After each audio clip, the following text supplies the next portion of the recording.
Existem várias extensões e configurações que a gente pode fazer dentro do nosso VS Code, mas nesse vídeo em específico eu vou mostrar as configurações que eu faço para os ambientes que eu utilizo em projetos JavaScript, React e Next. Eu vou dividir esse vídeo em 3 etapas. A primeira a gente vai fazer a instalação das extensões, depois a gente vai para a parte de atalhos e por fim as configurações finais aqui do VS Code. Eu vou abrir um projeto, eu estou aqui com o meu VS Code aberto. Eu vou abrir um projeto bem simples, é um projeto desenvolvido com Next. Só para a gente ver todas as configurações que a gente for fazendo, como que ela está sendo aplicada dentro do nosso projeto. Primeira extensão que a gente vai instalar, eu vou vir aqui na minha sidebar, vou clicar nesse ícone Extensions e vou procurar por ES7. A gente vai localizar esse ES7+, React Redux e React Native. Ele é um snippet que vai facilitar o desenvolvimento para a gente criar novos componentes dentro da aplicação. Então, eu vou clicar aqui em Install, vou voltar aqui para o meu projeto. O que a gente pode perceber? Se eu vier aqui em Pages e New File, eu vou criar uma página chamada login.js. Para a gente criar esse snippet, o que ele vai ajudar a gente? A gente pode digitar R de React Functional Component. E eu vou colocar um E também, que vai ser um export. Então ele já detectou o nosso snippet que a gente instalou. E se eu der um Enter aqui agora, ele já cria uma function com um export default aqui para a gente. Eu posso alterar aqui o nome da minha classe para login. E como a gente está utilizando a versão do React acima da 18, 17, 18, a gente não precisa fazer esse import aqui. Então isso facilita muito no dia a dia da criação dos nossos projetos. A segunda extensão que a gente vai falar é a Drácula. Então a gente pode ver que o nosso VS Code ele traz essa cor como padrão. Eu resetei o nosso VS Code e para a gente customizar ele com uma outra cor, eu vou instalar esse Drácula. Eu posso clicar aqui em Install. Quando eu clico em Install, ele abre esse drop-down aqui para a gente para selecionar qual que é o modelo que eu quero. Por default, ele vem esse Dark, mas eu posso selecionar aqui, ó, Drácula ou Drácula Soft. Eu posso navegar aqui com a setinha do meu teclado. Eu vou selecionar aqui Drácula. A gente pode ver que mudou a cor aqui do nosso VS Code. Próxima extensão vai ser o Material Design Icons. Com essa extensão, o que a gente pode ver é que essa solução nossa, a gente tem arquivos de diversas extensões, .js, .ts e por aí vai. Com esse Material Icon Theme, a gente traz vários ícones aqui que vão estar sendo exibidos aqui na nossa sidebar do nosso projeto. Vou clicar aqui em Install. Ele abre também esse drop-down para a gente selecionar. Por default, vem essa daqui, do VS Code, mas eu vou selecionar aqui Material Icon Theme. Então, quando eu seleciono, a minha solução aqui dos meus arquivos alteram os ícones. Fica bem legal, bem intuitivo aqui para o nosso projeto. A outra extensão vai ser o .env. Ele é um highlight que a gente vai ter para arquivos com extensão .env. Para a gente conseguir visualizar ele dessa forma aqui, se a gente não tem essa extensão, ele fica todo com a mesma cor. Para a gente ter esse highlight dentro desse arquivo, a gente faz a instalação desse .env. Se a gente vier aqui agora e criar um arquivo .env, colocar teste, recebe alguma coisa, a gente vai ter essa diferenciação. A próxima extensão vai ser o ESLint. O ESLint ele é bem interessante também, porque a maioria dos projetos a gente configura esse arquivo .eslintrc, que são configurações de formatação dos nossos arquivos. Então, para a gente conseguir visualizar esses arquivos com essas extensões aqui, com um highlight também, a gente faz a instalação desse ESLint. A outra extensão vai ser o GitLens. Então, eu venho aqui em extensões também, GitLens. O GitLens ele é muito interessante porque quando a gente trabalha em projetos que utilizam Git, a gente pode visualizar aqui com a instalação desse GitLens, aqui o que foi alterado aqui por último, vai mostrar para a gente aqui quem que fez a alteração, quando que foi feita essa alteração. A outra extensão vai ser o Prettier. O Prettier também é utilizado para a gente formatar os nossos arquivos. A gente vai utilizar essa formatação do Prettier para arquivos JavaScript e arquivos TypeScript. Então, toda vez que a gente salvar esse arquivo, a gente vai fazer essas configurações para formatar o nosso arquivo conforme configuração que a gente faz. Então, eu faço a instalação aqui do Prettier e a gente vai para o nosso próximo, que vai ser o Prisma. Prisma é um ORM que a gente utiliza para projetos tanto React quanto Next, outros projetos também. Então, a gente vai deixar instalado aqui, porque vai ser utilizado nos nossos projetos. Vou utilizar também o Tailwind CSS, também para trazer um autocomplete quando a gente estiver utilizando o Tailwind nos nossos projetos. A gente vai utilizar muito daqui para frente. E por fim, a gente vai fazer a instalação do Thunder Client. O Thunder Client ele é uma opção para fazer chamadas HTTP. A gente utiliza o Insomnia, a gente utiliza o Postman, mas o bom do Thunder Client é que ele é uma extensão que vai dentro do nosso VS Code. Eu vou fazer a instalação aqui, a gente pode observar que apareceu um novo ícone aqui na nossa sidebar, que é o Thunder Client. E aqui a gente pode fazer requisições a endpoints, sem precisar sair do nosso VS Code. Agora a gente vai partir para a parte de atalhos. Os primeiros atalhos que a gente vai estar falando vai ser o atalho Command P. Vou fechar tudo isso daqui. O atalho, eu vou dar só um zoom, um Command mais, só para a gente ficar visualizando aqui de uma forma melhor.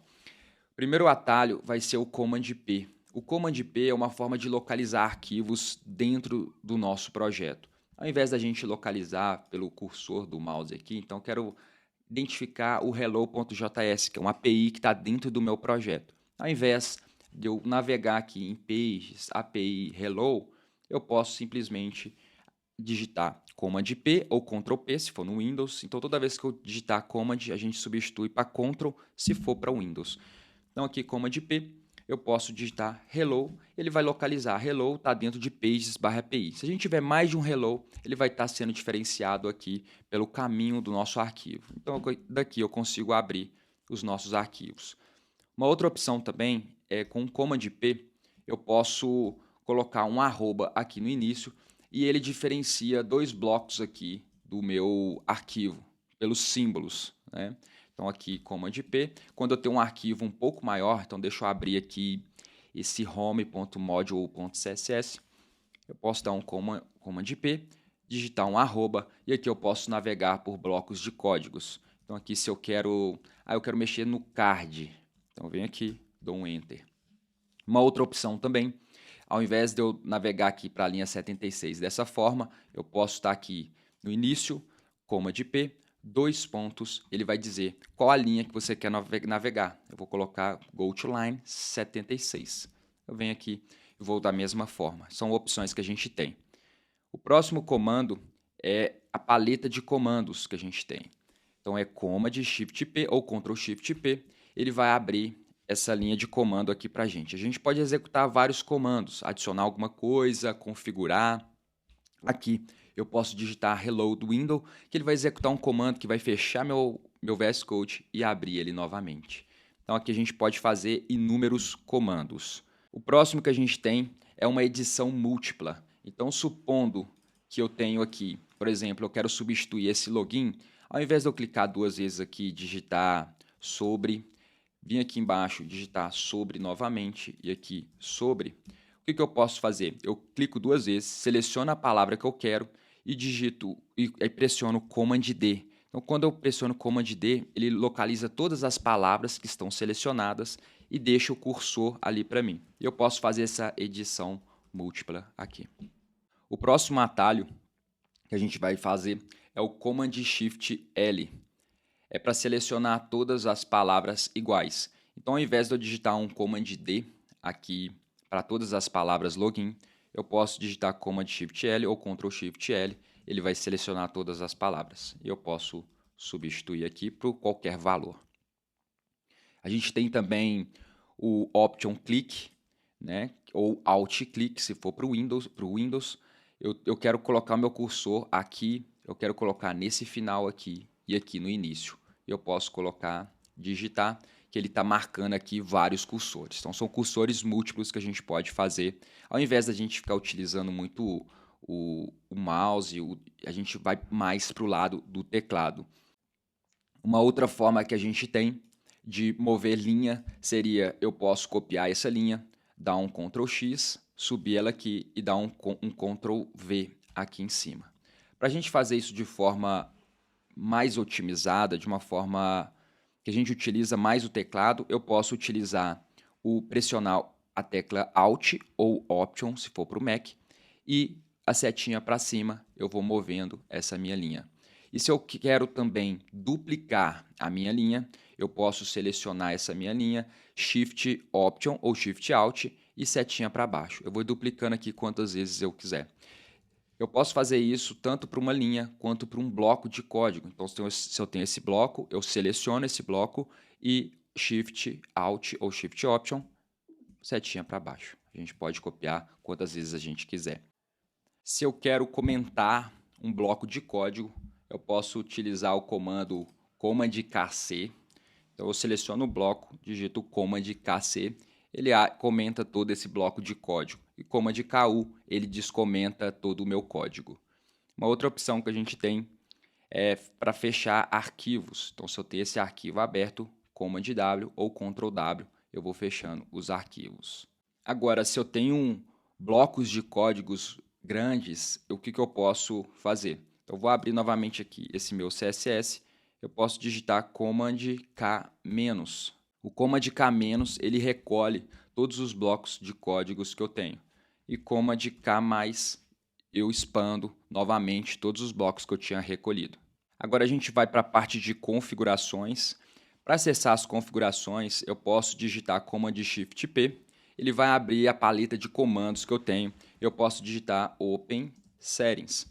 Tem Open Settings, eu posso abrir tanto como interface, via interface, que é essa UI, ou eu posso abrir via JSON. Quando eu abro via JSON, ele já traz aqui algumas configurações que eu faço aqui para o meu VS Code. Aqui, como eu instalei o Drácula, eu já setei o meu Workbench como Drácula e o Material Icons também. Eu coloquei um zoom, que foi um zoom para a gente conseguir visualizar todas as configurações aqui de uma forma mais amigável. Então, ele aumentou aqui o meu VS Code. E aqui a gente pode fazer várias configurações, tanto aqui quanto aqui pela interface. Então, a primeira coisa que a gente vai fazer é o Format on Save. Format on Save, o que ele vai fazer? Automaticamente, quando eu salvar o meu arquivo, ele vai fazer uma formatação. Então, eu vou selecionar essa opção. Se a gente voltar aqui no series.json, a gente vai ver editor.format on save vai estar igual a true. Como a gente está querendo que, ao salvar, eu colocar todas as configurações padrões que a gente tem do Prettier, eu vou colocar aqui uma configuração que vai ser aplicada para todos os arquivos JavaScript e arquivos TypeScript. A gente vai formatar utilizando o Prettier. Então, eu vou salvar aqui. Então, se eu salvar o meu arquivo, ele já vai aplicar automaticamente todas as configurações para o autosave utilizando o Prettier. Vou dar um Ctrl S ou Command S aqui, ele já faz essa formatação aqui para a gente. E a gente pode colocar outras configurações, por exemplo, em Settings, eu posso vir aqui e digitar Prettier. Então, aqui em Prettier, eu vou ter todas as configurações que eu tenho para o Prettier. Por exemplo, aqui um pouco mais para baixo, eu posso dizer se eu quero aspas simples para arquivos JSX, eu vou colocar aqui sim. Eu posso definir também um espaçamento de 2 ou de 4, né? Eu vou deixar aqui configurado como 2. E a gente pode ver que essas configurações elas vão sendo aplicadas aqui no series.json, que são o arquivo de configuração do meu VS Code. Agora, se eu volto aqui para o meu arquivo e venho aqui, e se eu substituir aqui por aspas duplas e salvar, ele não vai para o single quote. Por quê? Ele está nas configurações que eu defini, ele está para somente arquivos JSX. Se eu colocar aqui embaixo o meu single quote para todos os arquivos, agora se eu volto aqui para o meu arquivo e salvo, ele vai para aspas simples. Então eu posso fazer diversas configurações aqui conforme a necessidade e o padrão que eu defini para os meus códigos. E essas são algumas dicas que eu tenho para projetos que envolvem JavaScript, React e Next.